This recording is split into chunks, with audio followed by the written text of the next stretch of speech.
গনে গনে আজকে 7 দিন প্রধান 3টা পদ থেকে 3 জন নাই হয়ে গেছেন।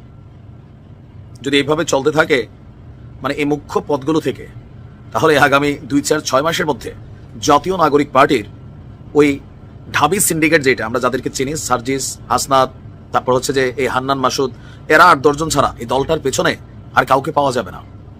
বড় আশ্চর্য বিষয়, এই মুহূর্তে ট্রেন্ডে আছে জাতীয় নাগরিক পার্টি, সবকিছু হাতের মুঠে, ক্ষমতা সবকিছুই, তাই না?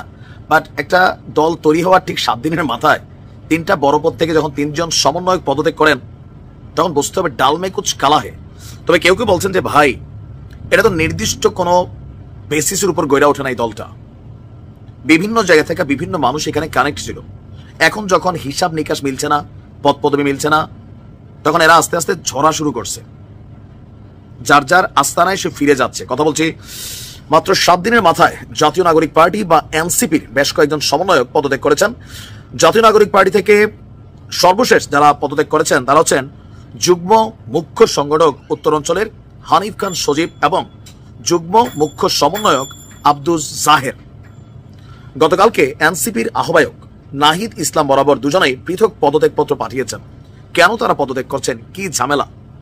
পদত্যাগপত্রে হানিফ খান সজীব লিখেছেন, আমি জাতীয় নাগরিক পার্টির যুগ্ম মুখ্য সমন্বয়ক পদ থেকে ব্যক্তিগত কারণে পদত্যাগ করলাম।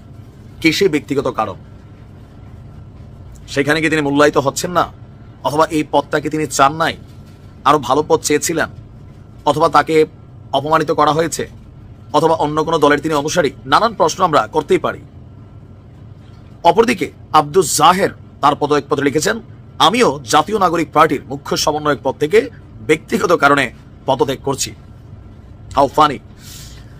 এর আগে আপনার বৃহস্পতিবার প্রথম পদত্যাগ করেছিলেন জাতীয় নাগরিক পার্টির যুগ্ম মুখ্য সমন্বয়ক আবু হানিফ। একটা পদেই কতজন যে দিয়ে আর শান্ত করছে, আপনি দেখেন প্রত্যেকটা পদ প্রায় সেম।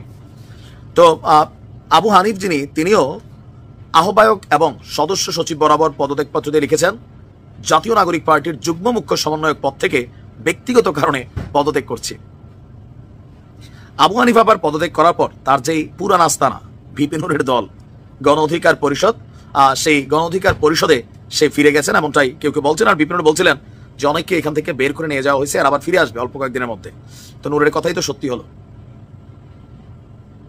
এখন প্রশ্ন হচ্ছে, এভাবে ঝরতে থাকলে সবাই মুখ খুলছে না। কেন মুখ খুলছে না? কারণ এই দলটা এখন ভারী।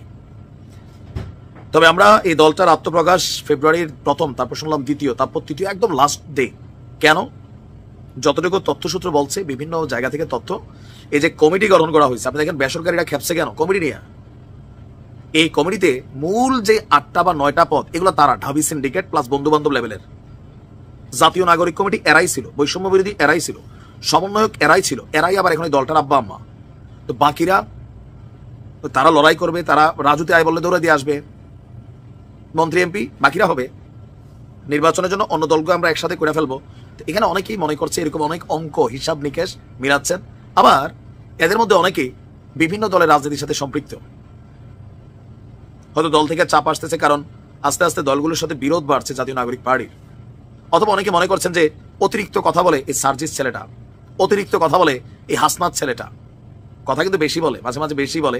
তো এগুলা দলের জন্য ঝামেলা। এগুলো আমি বলতেছি না, সাইয়েদ আব্দুল্লাহ তিনি বলছেন যে অতিরিক্ত কথা বলে সার্জিস, মানে যতটুকু মুখ না ততটুকুই কথা বলে ফেলে ঠেলার চোটে।